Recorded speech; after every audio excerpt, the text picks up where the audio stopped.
মহিলারা এখন নতুন করে মসজিদে যাওয়ার ইচ্ছা করছে। খবরদার নয়, মহিলাদের জুমা নেই, জামাত নেই, রোজার ঈদ নেই, বকরা ঈদ নেই, জানাজা নেই, কবর জিয়ারতও নেই, তারাবি আছে একা একা। হাদিসে আসছে, রাসূল বলছেন খায়রু মাসাজিদিন নিসায়ে ফি কারে বুয়ুতিহিন্না, মেয়েদের উত্তম মসজিদ হলো তাদের বাড়ির কর্নারটা। বাড়ির বারান্দা নয়, বাড়ির কর্নারে দাঁড়িয়ে দাঁড়িয়ে নামাজ পড়বে। মহিলাদেরকে আল্লাহ পাক চারটে জিনিস দেন নাই।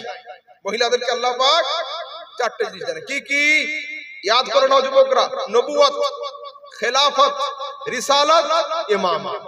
দুনিয়াতে কোন মহিলা নবী হয় নাই, কোন মহিলা রাসূল হয় নাই, কোন মহিলা খলিফা হয় নাই, কোন মহিলা মসজিদের ইমাম হয় নাই। কিন্তু মেয়েদের মন খারাপ করার দরকার নেই। আল্লাহ পাক নবী করেন নাই, নবীদের মা করে দিয়েছেন। রাসূল করেন নাই, রাসূলদের স্ত্রী করে দিয়েছেন। এর থেকে বড় কথা কি হতে পারে? খবরদার। এখন দেখছি হযরত আজমির যাওয়ার জন্য বাস ছাড়া হচ্ছে। 60টা ছেলে 50টা মেয়ে। খবরদার না।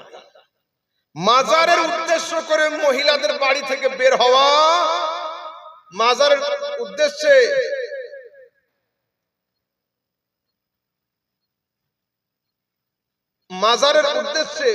মহিলাদের বের হওয়া চলবে না।